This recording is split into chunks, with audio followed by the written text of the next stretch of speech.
Hello friends, good morning everybody.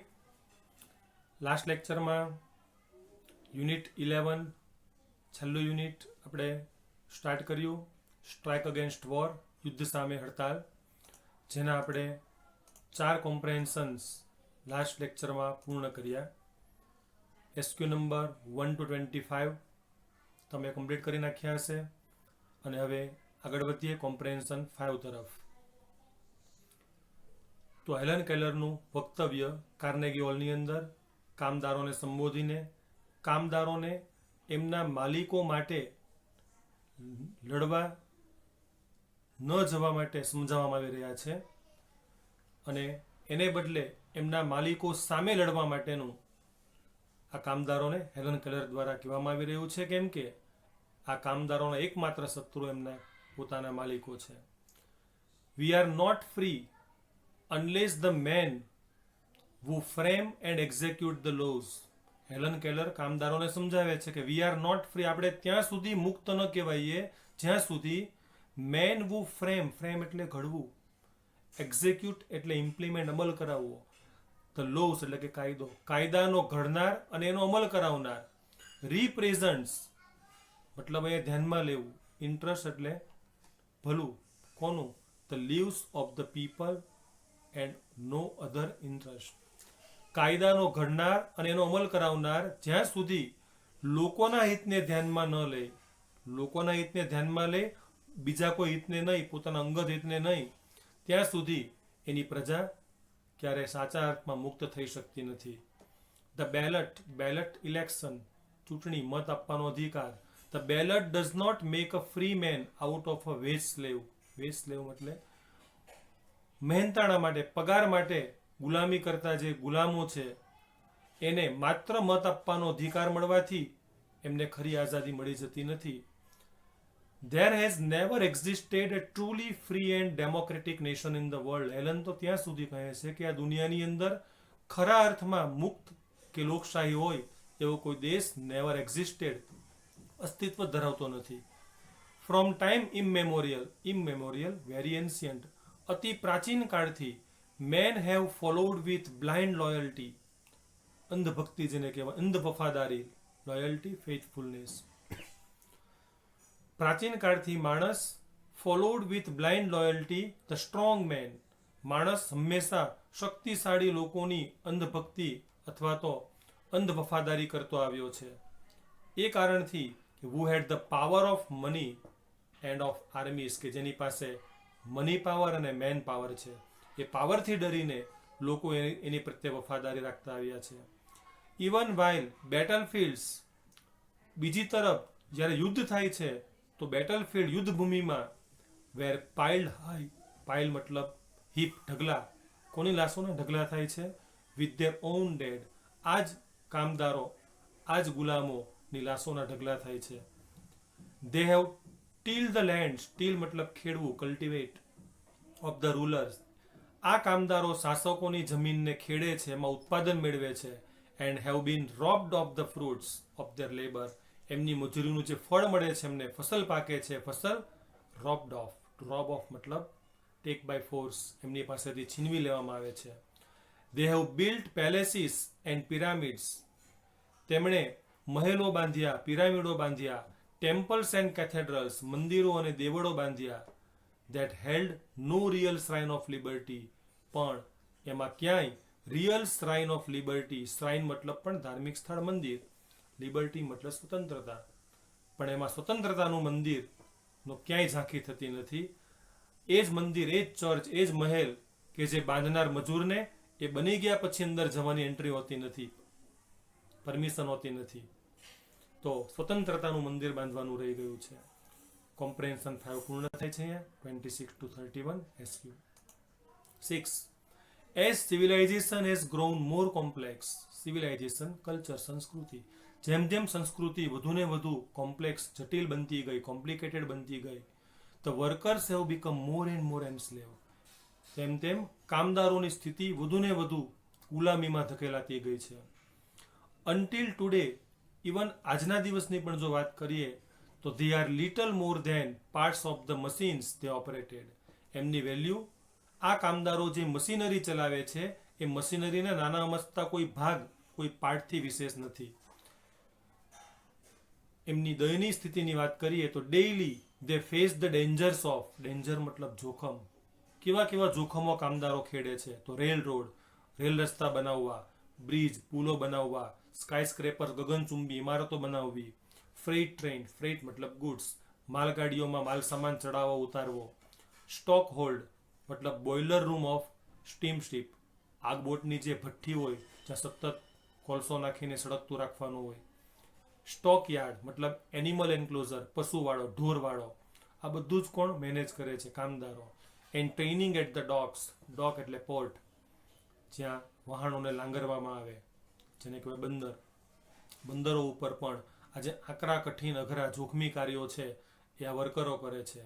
On the rail roads, એમાંય રેલ રસ્તાઓ ઉપર, underground and on the seas, આ બધા જ કાર્યો ક્યાં તો રેલ માર્ગો પર થાય છે, ક્યાં તો અંડરગ્રાઉન્ડ જમીનની અંદર થાય છે, અથવા તો ઓન ધ સીઝ સમુદ્રો ઉપર થાય છે.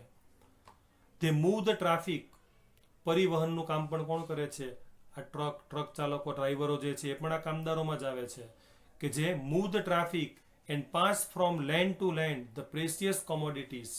પ્રેસિયસ વેલ્યુએબલ, અમૂલ્ય, મૂલ્યવાન.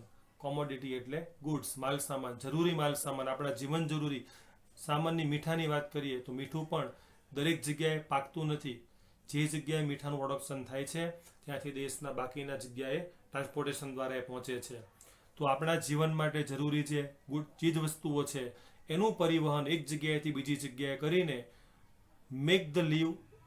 Make it possible for us to live, આપણા જીવનને એ લોકો સરળ બનાવે છે. And what is the reward? આ બધાના બદલામાં એમને શું મળે છે? A scanty wage, scanty insufficient, અપૂરતો પગાર, ઓફન પોવર્ટી, ગરીબી, રેન્ટ્સ ભાડા, ટેક્સીસ ટ્રાઇબ્યુટ્સ એટલે કે કરવેરા, એન્ડ વોર કમ્પેન્સેશન, જો યુદ્ધ થાય, યુદ્ધમાં સૈનિકો ભાગ લે અને કંઈ નુકસાન થાય એમને તો થોડું અમસ્તું કમ્પેન્સેશન એટલે કે ઇન્ડેમનિટી અથવા તો રીઇમ્બર્સમેન્ટ, વળતર, યુદ્ધમાં મળતું વળતર. આ સિવાય એમને બીજું કંઈ જ મળતું નથી દોસ્તો. કોમ્પ્રિહેન્શન 6 અહીંયા સમાપ્ત થયો. એસક્યુ નંબર 32 to 36 પૂર્ણ કરવાના. 7. The kind of preparedness the workers want. Preparedness મતલબ અહીંયા સાવધાની. કામદારો જે પ્રકારની સાવધાની ઈચ્છે છે એ કઈ છે? તો એ છે reorganisation and reconstruction of their whole life. એમના સંપૂર્ણ જીવનનું પુનઃ ઘડતર અને રીકન્સ્ટ્રક્શન મતલબ રીબિલ્ડ, એ જ થયું પુનઃ ઘડતર. એમના આખા જીવનનું પુનઃ ઘડતર થાય. સચ અને એવું ઘડતર as has never been attempted by statesmen or government. Statesmen એટલે પોલિટિશિયન, રાજનેતા, ગવર્નમેન્ટ સરકાર. અટેમ્પ્ટ મતલબ ટ્રાય, પ્રયત્ન કરવો. એવું ઘડતર કે જે કરવાનો પ્રયત્ન આજ દિન સુધી કોઈ રાજકીય નેતા દ્વારા કે કોઈ સરકાર દ્વારા કરવામાં ન આવ્યું હોય એવું પુનઃ ઘડતર એમના જીવનનું થાય એવી કામદારોની ઈચ્છા છે. The Germans found out, German સરકારે એક સંશોધન કર્યું, સર્વે કર્યો અને ફાઉન્ડ આઉટ યર્સ અગો, વર્ષો પહેલા એ જાણી લીધું કે they could not raise good soldiers in the slums, કે જે સૈનિકો દ્વારા આપણે યુદ્ધો જીતવાના છે, જે સૈનિકો દ્વારા આપણે રાષ્ટ્રની સુરક્ષા કરવાની છે, એ સૈનિકો જો સ્લમની અંદર રહેતા હોય, સ્લમ મતલબ ઝૂંપડપટ્ટી, તો આવા ઝૂંપડપટ્ટી જેવા વિસ્તારમાં સારા સૈનિકો ઉછેરી શકાતા નથી. સો દે એબોલિશ ધ સ્લમ્સ, એબોલિશ રૂઇન, નાશ કરવો, નાબૂદ કરવું. એમણે આ ઝૂંપડપટ્ટીનો નાશ કર્યો. They saw to it that all the people had at least a few of the essentials of civilization. દરેક વ્યક્તિઓને એક નાગરિક તરીકેની એસેન્શિયલ, જરૂરી, પાયાની જરૂરિયાતો છે એ પૂરી પાડવી જોઈએ, જેવી કે ડિસન્ટ લોજિંગ, ડિસન્ટ મતલબ ગુડ, સારું, લોજિંગ એકોમોડેશન, રહેવાની સુવિધા, ક્લીન સ્ટ્રીટ્સ, સ્વચ્છ માર્ગો, વોલસમ ઇફ સ્કેન્ટી ફૂડ, ભલે ખાવાનું સ્કેન્ટી, અપૂરતું, ઓછું મળે, પણ જે મળે કેવું મળે? વોલસમ, હેલ્ધી, આરોગ્યક્ષમ મળે. મેડિકલ કેર, તબીબી સુવિધાઓ મળે.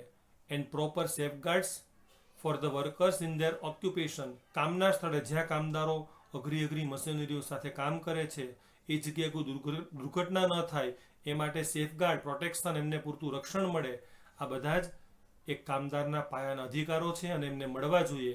આવું જર્મન સરકારે જાણ્યું. That it only a small part of what should be done. કામદારો માટે જે કંઈ કરવું જોઈએ એમાંનો એક નાનો અમસ્તો હિસ્સો છે, એટલું તો કરવું જ જોઈએ. એ કામદારોને કહે છે હવે કે ઇટ ઇઝ યોર બિઝનેસ, કે કામદારો એ તમારું કામ છે two force this reforms on the administration. તમારા જે સંચાલકો છે એડમિનિસ્ટ્રેશન, એમની પાસે આ બધા સુધારા વધારા કરાવવાનું કામ તમારું છે. Let there be no more talk about what a government can or can not do. સરકાર શું કરી શકે છે, શું નથી કરી શકતી. Let there be no more talk, એના વિશે આપણે વાતો નહીં કરીએ. All this things have been done by all the belligerent nations. belligerent એટલે અગ્રેસિવ, આક્રમક. In the turmoil of war. turmoil uproar, ધમાચકડી. યુદ્ધની ધમાચકડી વચ્ચે આક્રમક દેશો દ્વારા આ બધું જ કામદારો માટે કરવામાં આવ્યું છે, તો પરમેનન્ટ કેમ નહીં. Every fundamental industry, fundamental, elemental પાયાનું, તમામ પાયાના ઉદ્યોગો has been manage better by the government than by private corporations. તમામ પાયાના ઉદ્યોગોનું સંચાલન એક પ્રાઇવેટ સેક્ટર દ્વારા જે કરવામાં આવે છે એના કરતાં ક્યાંય સારી રીતે સરકાર દ્વારા પણ કરવામાં આવી શકે છે, જો સરકાર ઈચ્છે તો. કોમ્પ્રેહેન્શન 7 અહીંયા સમાપ્ત થાય છે. SQ number 37 to 42. Comprehension 8. It is your duty. કામદારો એ તમારી ફરજ છે to insist upon, insist, persist, આગ્રહ કરવો. Still more radical measures, radical, necessary, essential, આવશ્યક. તમામ હજુ પણ વધારે આવશ્યક પગલાં લેવાય એ જોવાની, એ આગ્રહ કરવાની જવાબદારી તમારી છે. It is your business to see that no child is employed in an industrial establishment. ઔદ્યોગિક એકમમાં કોઈ પણ બાળક પાસે બાળમજૂરી કરાવવામાં ન આવે, અથવા તો માઇન, કોઈ ખાણની અંદર પણ બાળમજૂરી કરવામાં ન આવે, સ્ટોર, કોઈ સ્ટોરની અંદર પણ બાળમજૂરી કરાવવામાં ન આવે, એ જોવાની જવાબદારી તમારી છે. And that no work is needlessly expose to accident or disease. કાર્યસ્થળે કોઈ પણ જાતનો અકસ્માત ન ઘટે, નીડલેસલી, બિનજરૂરી અકસ્માત ન થાય. એક્સપોઝ એટલે ડેન્જર, જોખમ. અકસ્માતનું જોખમ ઊભું ન થાય, ડિઝીઝ, કોઈ રોગચાળો ફાટી ન નીકળે, એ જોવાની જવાબદારી, આ પ્રકારનું તમને વાતાવરણ મળી રહે એની માંગણી કરવાની જવાબદારી પણ તમારી છે. It is your business to make them give you clean cities. તમને સ્વચ્છ શહેરો મળે, free from smoke, dirt and congestion. Smoke ધુમાડો, ડર્ટ ધૂળ, કન્જેસ્શન એટલે ઓવરક્રાઉડિંગ, ભીડભાડ, ધૂળ ધુમાડાથી મુક્ત એવું સ્વચ્છ શહેર, રહેવા માટેની જગ્યા તમને મળે, એ જોવાની જવાબદારી પણ તમારી છે. It is your business to make them pay you a living veg. તમારું જીવન નિર્વાહ સારી રીતે ચાલી રહે એટલું પૂરતું મહેનતાણું તમને ચૂકવવામાં આવે, એ જોવાની જવાબદારી પણ તમારી છે. It is your business to see that this kind of preparedness is carried in to every department on the nation. માત્ર તમારી ફેક્ટરીમાં તમારા માલિક દ્વારા જ નહીં, પણ દેશના તમામ એકમોમાં, તમામ ડિપાર્ટમેન્ટની અંદર આ પ્રકારની સાવધાનીનો અમલ થાય, એ જોવાની જવાબદારી પણ તમારી છે. અન્ટિલ, ક્યાં સુધી, તો until everyone has a chance to be well born. આ દેશની અંદર સામાન્ય વ્યક્તિના ઘરે એક નાના બાળકનો જન્મ થાય તો એને સારી રીતે જન્મવાનો અધિકાર મળે, વેલ નરિશ્ડ, સારી રીતે પોષણ મેળવવાનો અધિકાર મળે, રાઇટલી એજ્યુકેટેડ, યોગ્ય શિક્ષણ મેળવવાનો અધિકાર ન મળે, intelligent and serviceable to the country at all time, અને સમયે દેશ માટે, એ દેશને કામમાં આવે, દેશ માટે એ પૂરતો ઇન્ટેલિજન્ટ બને, આ તમામ અધિકારો ન મળે ત્યાં સુધીનું રિફોર્મેશન, ટ્રાન્સફોર્મેશન, ફેરફાર આ રાષ્ટ્રની અંદર થવો જોઈએ, અને એ થાય એ જોવાની જવાબદારી તમારી છે. જો તમે આ બધું કરશો તો જ થશે. કોમ્પ્રેહેન્શન 8, એસક્યુ નંબર 43 to 46. અને હવે લાસ્ટ કોમ્પ્રેહેન્શન 9. છેલ્લા પેરેગ્રાફમાં કામદારોને શું કરવું જોઈએ હવે. Strike against all ordnance, ordnance મતલબ ઓર્ડર, વટહુકમો, સરકાર કે સત્તાધીશો દ્વારા આપવામાં આવતા, and lose and institutions that continue the slaughter of piece. Slaughter એટલે કિલિંગ, હત્યા. શેની? તો પીસ, શાંતિની હત્યા. And the cruelty of war.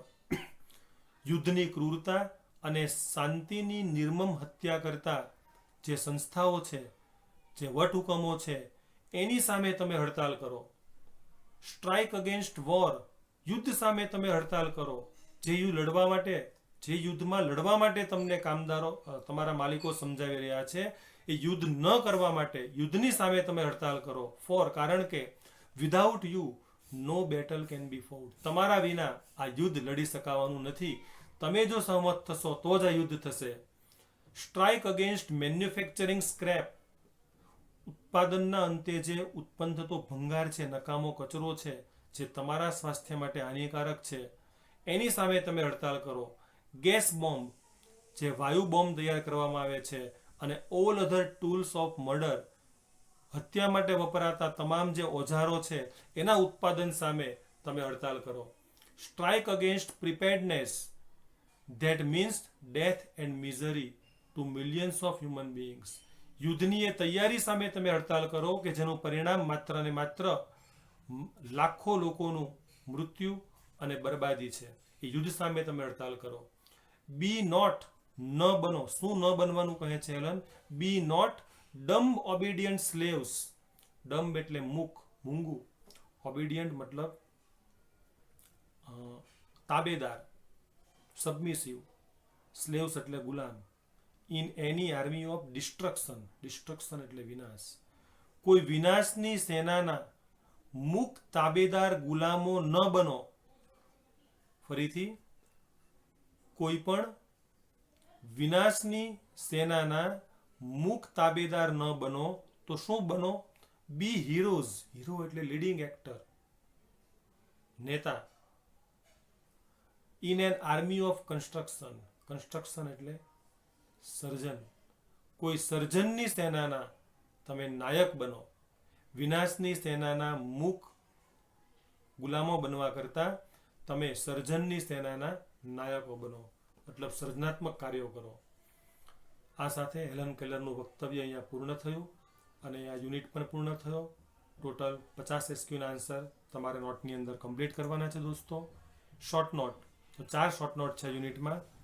The writer's thoughts about editors, સંપાદકો વિશે લેખિકાના મંતવ્યો. ધ ટ્રેપ ફોર વર્કર્સ, કામદારો માટેની જાળ. કામદારોને ફસાવવા માટે એમના માલિકો, સત્તાધીશો, સરકાર દ્વારા બનાવાયેલું ઝાડ. ટેરિબલ ઇફેક્ટ્સ ઓફ વોર, યુદ્ધની ભયાનક અસરો. અને the real duties of authorities and government, સત્તાધીશો અને સરકારની સાચી ફરજો કામદાર પ્રત્યેની. દોસ્તો, ટેક્સ્ટબુકના એક્સરસાઇઝમાં તમારે ટોટલ 4 પ્રશ્નો કરવાના છે.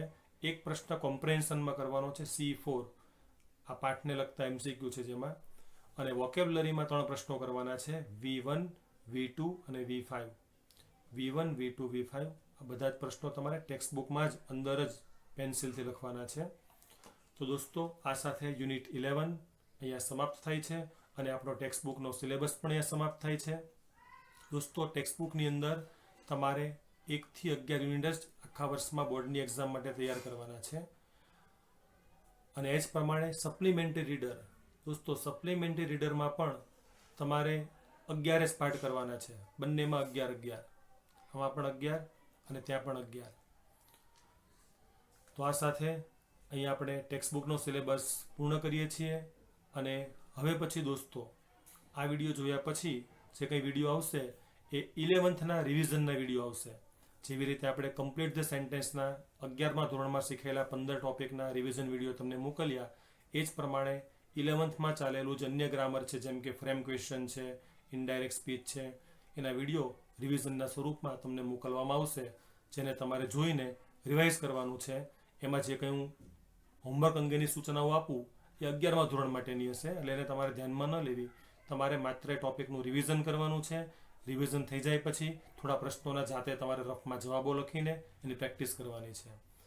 તો આ સાથે આ લેક્ચર અહીંયા સમાપ્ત કરીશું. ફરી આગળ મળીએ ત્યાં સુધી તમામ વાલા વિદ્યાર્થી મિત્રોને ગુડ બાય. જય શ્રી કૃષ્ણ.